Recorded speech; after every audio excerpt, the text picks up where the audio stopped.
ఒక్కసారి కొమ్మూరి గోల్డ్ కి కాల్ చేయండి. తాకట్లో ఉన్న మీ బంగారాన్ని విడిపించి మార్కెట్ ప్రైస్ కి వాళ్ళు కొనుక్కుని మిగతా డబ్బులు మీకు ఇచ్చేస్తారు. హలో అండి, అందరికీ నమస్కారం. కేరళకి తెలంగాణ ముఖ్యమంత్రి రేవంత్ రెడ్డి గారు వెళ్ళి అక్కడ కాంగ్రెస్ పార్టీ కూటమి తరఫున ప్రచారం చేశారు. సరే, కాంగ్రెస్ పార్టీ ముఖ్యమంత్రి కాంగ్రెస్ పార్టీని కేరళలో గెలిపించడం కోసం సహజంగానే ప్రచారం చేస్తారు కదా, చేశారు. చేసే క్రమంలో అక్కడ ఉన్నటువంటి కమ్యూనిస్టులని విమర్శించారు. ఎందుకంటే అక్కడ ఫైట్ కమ్యూనిస్టులు వర్సెస్ కాంగ్రెస్ కాబట్టి కమ్యూనిస్టులని విమర్శించారు. అక్కడ ముఖ్యమంత్రి పినరయి విజయన్ మీద విమర్శలు గుప్పించారు. కాకపోతే ఆ విమర్శలే కొంత నమ్మటానికి అవకాశం లేని విధంగా రేవంత్ రెడ్డి గారి క్రెడిబిలిటీకి ఇబ్బంది కలిగించే విధంగా ఉంది. ఆ విమర్శల మీద ఇవాళ పినరయి విజయన్ కూడా స్పందించారు. పాయింట్ టు పాయింట్ క్వశ్చన్ అడిగారు. ఆ పాయింట్ టు పాయింట్ క్వశ్చన్స్ కనుక వింటే రేవంత్ రెడ్డి గారి ప్యాంట్ తడిసిపోయిద్దేమో, సారీ టు సే. అంటే నిజంగా ఆయన గట్టిగానే అడిగారు.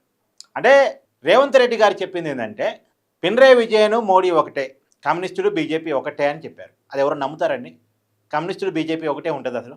వీళ్ళు రైట్ అయితే వాళ్ళు లెఫ్ట్, వైరి పక్షాలు సిద్ధాంతపరంగా. దానికి పినరయి విజయన్ గారు ఇచ్చిన కౌంటర్ ఏంటంటే మోడీకి వ్యతిరేకంగా నేను నిలబడగలిగినంత గట్టిగా నువ్వు నిలబడగలవా, మోడీని నేను క్వశ్చన్ చేసినంత గట్టిగా నువ్వు క్వశ్చన్ చేయగలవా, బీజేపీకి వ్యతిరేకంగా నేను చేయగలిగినంత ఫైట్ నువ్వు చేయగలవా, స్ట్రైట్గా అడిగారు. మరి రేవంత్ రెడ్డి గారు ఏం చెప్తారు?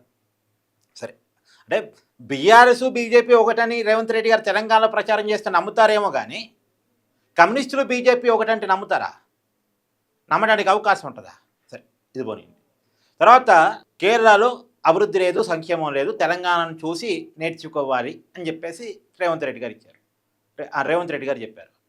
దానికి పినరయి విజయన్ గారు ఈ మధ్యనే ఖమ్మం జిల్లాలో వెలుగుమట్టలో ఇల్లు కూల్చేశారు కదా, ఆ వీడియోలు పోస్ట్ చేస్తూ ఇదిగో ఇదేనా నీ అభివృద్ధి, పేదల ఇల్లు కూల్చివేయటం, ముందు ఆ పేదల ఇల్లు కూల్చేయకుండా వాళ్ళకి అభివృద్ధిని చూపించు, అభివృద్ధిలో వాళ్ళని భాగస్వాములు చేయి, తర్వాత ఇక్కడికి వచ్చేదన్న నీతులు చెప్పని చెప్పేసి అవి పోస్ట్ చేశారు. అంతేగా మరి ఇక్కడ హైడ్రా పేరుతోటి, రెండోది ప్రభుత్వ భూముల్లో ఆక్రమించుకుని ఉన్నారు అని పేరుతోటి భూదాన భూములు ఆక్రమించుకుని ఉంటున్నట్టు, ఆక్రమణ కూడా కాదు, అది వాళ్ళకి కేటాయించిన ల్యాండ్, అక్కడ నివాసం ఉంటున్నటువంటి పేదవాళ్ళని ఎంత దారుణంగా వాళ్ళ ఇల్లు కూల్చివేశారు.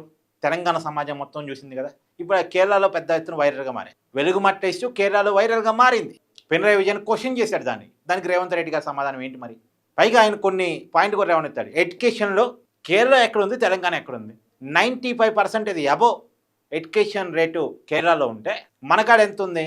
78% ఉంది. పెద్ద తేడా ఉంది. పైగా పావర్టీలో కేరళ 0.5% మాత్రమే ఉంది పేదరికంలో అక్కడ కేరళ వాళ్ళు, కానీ మనకాడ 5.58 ఎంతో 6 వరకు అటు ఇటుగా పేదరికం ఉంది అన్నట్టు మన లెక్క.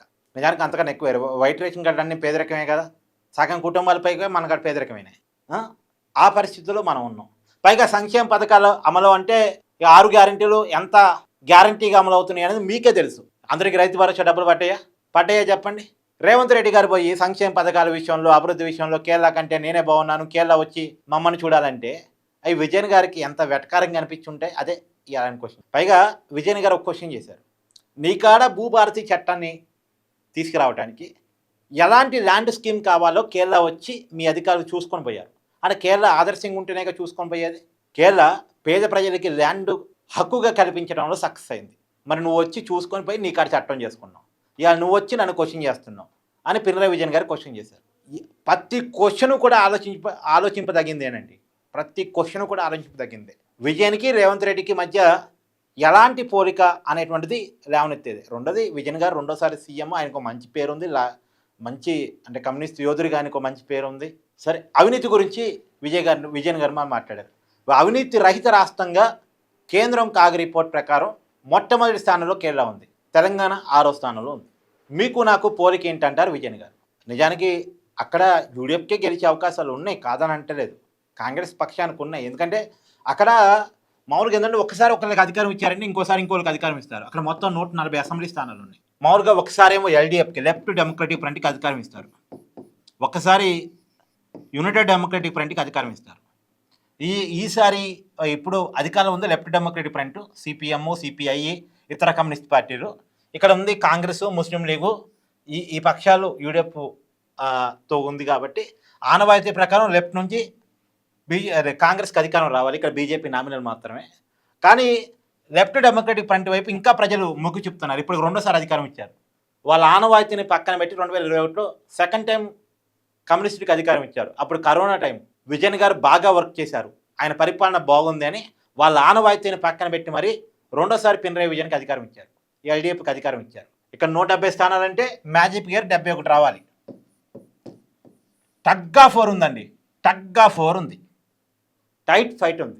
ఆ టైట్ ఫైట్లో ఆనవాయితీగా వచ్చే ఓట్ బ్యాంక్ ఉంటుందిగా, పోయినసారి కమ్యూనిస్టులకి వేసాంగా ఈసారి కాంగ్రెస్కి వేద్దాం అనుకునేటువంటి ఆనవాయితీ ఓట్ బ్యాంక్ ఏదైతే ఉందో అది కాంగ్రెస్ని అధికారంలో తీసుకురావచ్చు అని ఉంది.